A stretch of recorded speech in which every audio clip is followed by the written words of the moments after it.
Let me just put my green screen.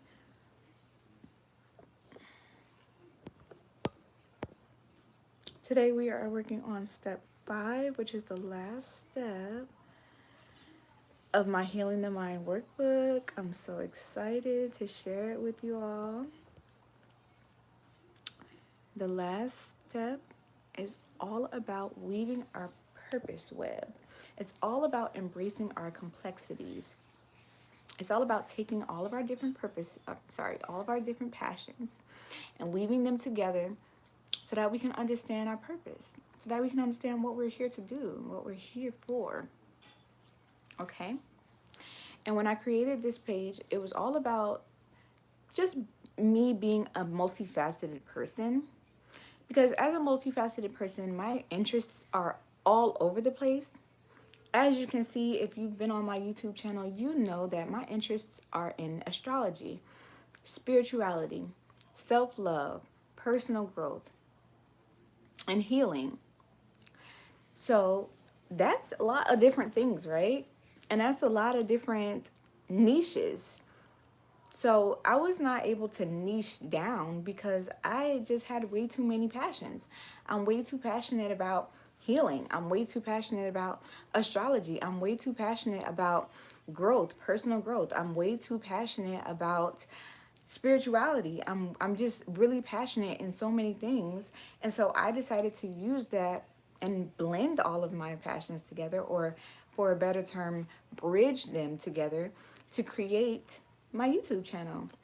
And when I created the step 5 of weaving your purpose web, it was to embrace all of your complex passions. Some of us may look at our passions and think, man, all of these passions have nothing to do with each other. But they can. You can totally bridge your passions together, even if they don't seem natural. It's not like we have to niche down. We don't have to niche down. We don't have to act like other people. We don't have to be in alignment with how other people have one niche. That's them. You don't have to be like them. You don't have to, all you have to do is just be authentic. Be your authentic self. That is what's going to get you the views. That is what's going to get you liked, if that's what you're looking for. Being authentic is what's going to get you liked, and being authentic is going to weed out the people who aren't meant to align with you, and that's perfectly fine. Okay? But you have to first understand what your passions are. And the best way that I've understood what my passions are, or how to mix them together to figure out what my purpose is by using astrology. That's why one of my passions is astrology, because I feel like technology and astrology may not seem like they go together, but they do. You can very well use a platform like ChatGPT to help you understand your birth chart. You can I use ChatGPT as well as other systems to help me understand my birth chart, so that I can understand where I need to blend my passions. How is it going to help me blend my passions? Because when you look at your natal chart and you look at your north node, and you look at your midheaven and where they are in your birth chart, you will clearly see what your career path is supposed to be and what your life is where your life is supposed to go. How it's supposed to go that way. What are you supposed to do to get your life that way? So when you're blending seemingly different passions like astrology and technology together, you can create something very wholesome. Okay? And by using astrology to help you, you're like basically designing your future. You're basically using your passions. Well, first you have to figure out what your passions are. What are you passionate in? What is it that you like to do? Okay, write those passions down. Write down 2 to 3 passions if you have them. Because if you're anything like me, I'm a multifaceted person. I'm very multidimensional. I have interests over here, over there, over here, and over there. And I want to figure out how I can blend them together and possibly profit off of it. Or possibly just come up with a hobby, a really interesting hobby that blends all of my passions together. And that is the benefit of embracing your complexity. That is the benefit of weaving together your purpose web. Certain Here's some other things you can blend together that may seem different. Spirituality and technology. Someone who blends spirituality and technology together can be a healer who builds digital sanctuaries like my Discord. My Discord is literally a healing sanctuary. Okay? My Discord is literally called The Sanctuary. Well, one of the rooms is called The Sanctuary.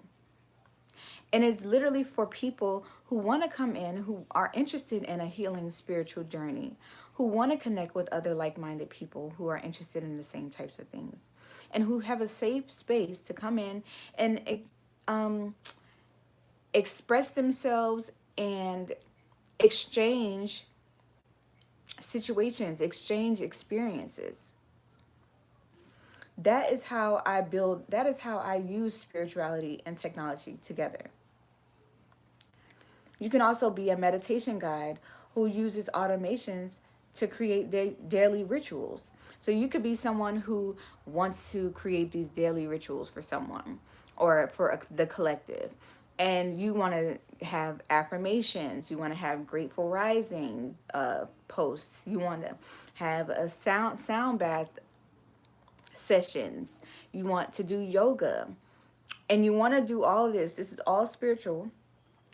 But you use technology to create, what would they call it? Like a schedule, but that's not the word I'm looking for. It would be like you're scheduling out every time you're gonna do a sound bath. When your automations, because they will automatically send out the affirmations, they will automatically send out the grateful rising or grateful nightly gratitude messages. They will also automatically send out the scheduling for the upcoming events and things like that. So you can use technology and spirituality in the same boat. You can also be a spiritual teacher who designs apps or Discord spaces for emotional healing, which is what I do. Sometimes you have to literally just take your different passions and see how they can go together. You have to take them and put them side by side and say, now how can I make this work? I like to cook, but I'm also an artist. How can I blend the two together? Maybe I could start making edible creations, like edible arrangements. Edible arrangements is the perfect example for people who wanted to use their creativity and they like food, they like fruit. They blended 2 passions of theirs together and created a whole business out of that. Another example of blending your complex passions together would be psychology and design. Now, someone who is in psychology and is also in design can be a mindset coach who a mindset coach who creates visually soothing workbooks. like what I do. But I don't know if this is visually soothing to anyone. And my my newest workbook, The Essence of Being, is very much more soothing and relaxing. This literally shows complex my complexity. the design of this. Hey, Robert, welcome back. Welcome in. Y'all, hold on 1 second, okay?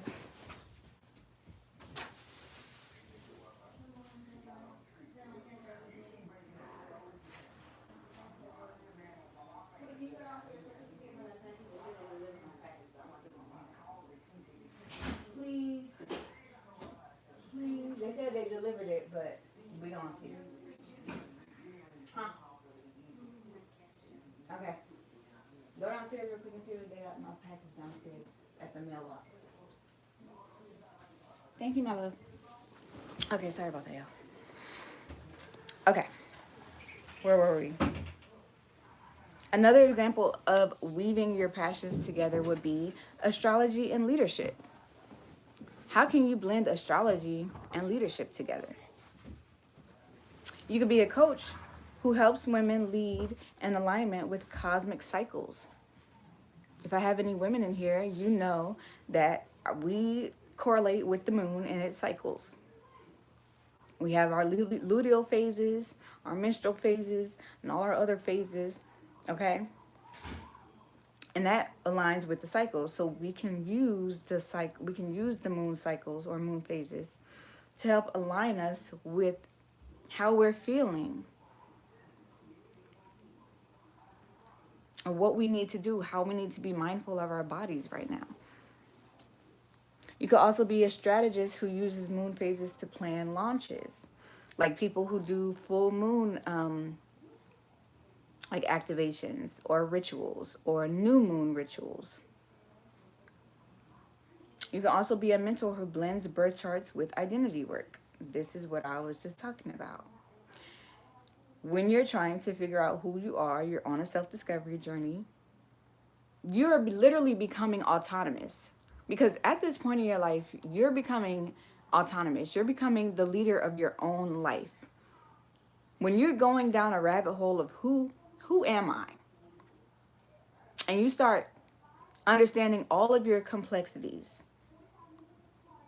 and all of your planetary placements and what that means for you. That's when you start to do identity work. You start to accept who you are. You start to love who you are. You start to feel worthy of the things that you want in your life because you know who you are now. You know you deserve these things now.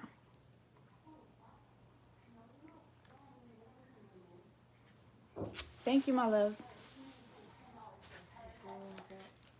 Actually, you can put it in the kitchen because it's a blender. It's a handheld blender. Thank you. I love you. You need anything?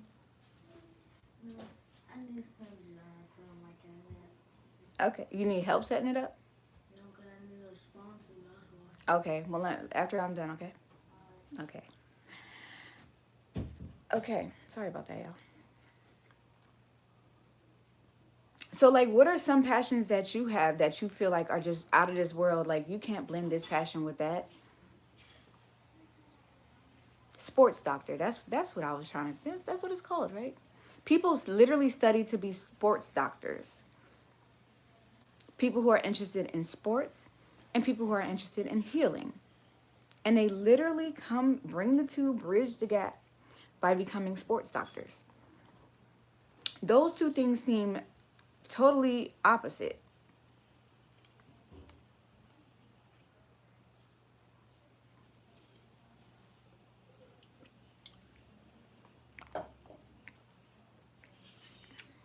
Let me get some more examples here.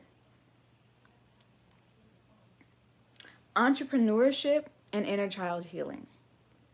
It's funny because all of my examples are pretty much based off of what I do, but these are still examples. A business mentor who helps women build from a healed identity. That is what I was talking about when I said my YouTube has turned into a it's sovereignty now. We are moving into sovereignty. We are moving into being the source of power in our own lives. And not just women. I mean, if men want to listen to me too, like, yeah, sure. Like, go for it. My content isn't just geared towards women. It just may seem that way because I am a woman. A coach who blends play with productivity. And I feel like that would be like me. I love to make my YouTube videos. It's more so like a hobby, but then I also like to edit the videos, okay? So that is like technical and art and all of that, blending it together.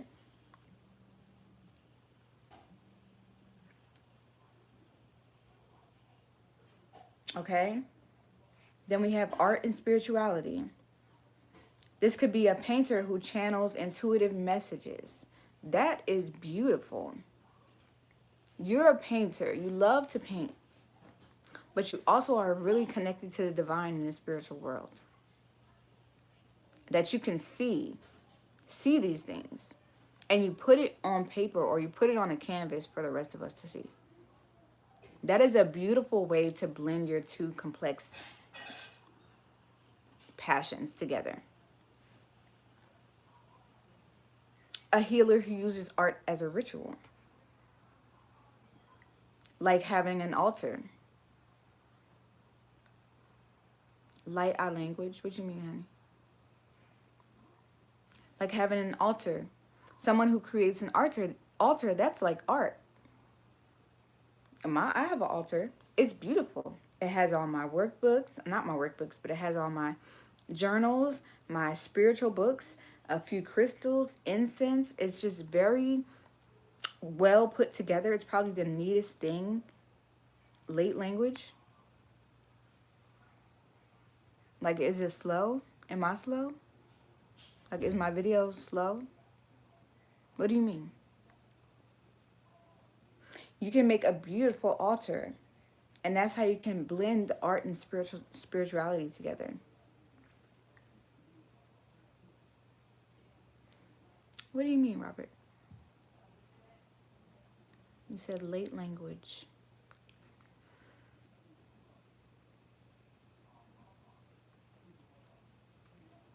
The goal is to pick two passions that don't feel like they go together. My fault. Light language. Light language, like inner light,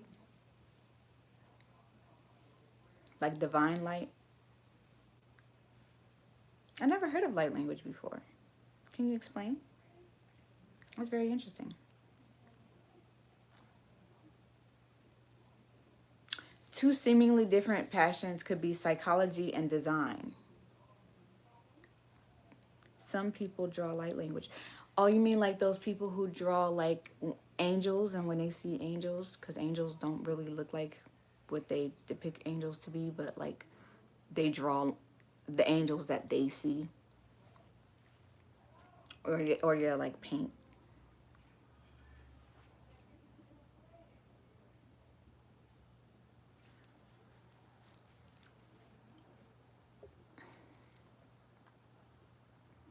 Psychology and design.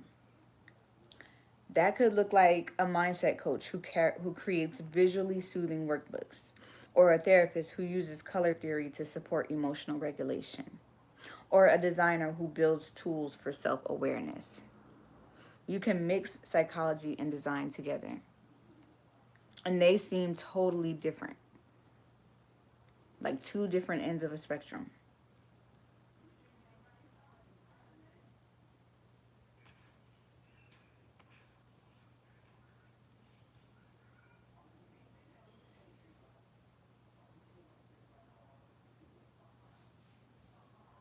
Okay?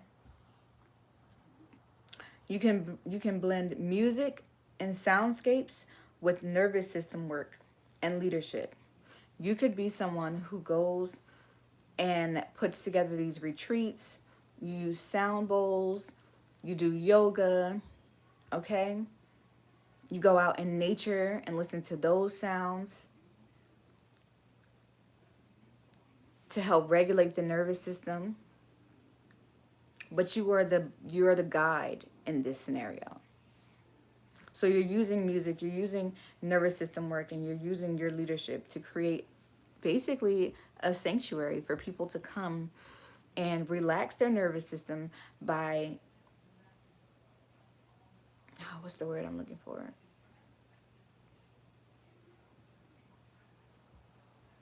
immersing themselves in nature and listening to the sounds of nature or the healing frequencies like the sound bowls and things like that. But you are the guide in this situation because these are some things that you're passionate about.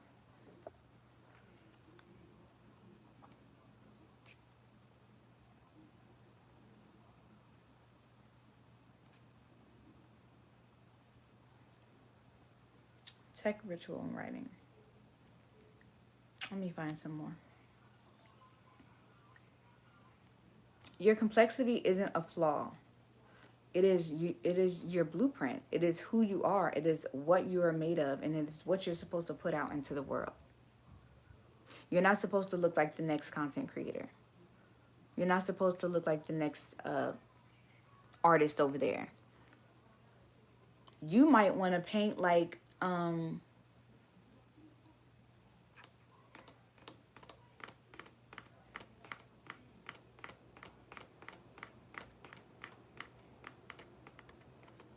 I can't remember his name. It started with a B.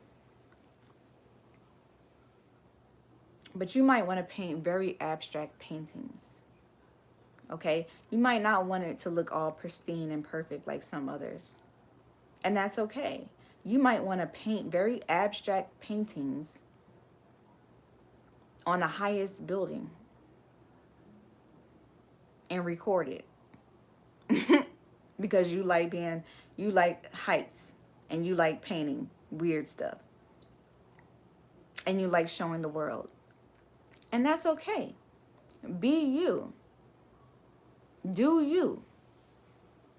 Nobody else has to be like you. You don't have to be like anybody else. You can literally be your authentic self. Your passions are puzzle pieces, not distractions.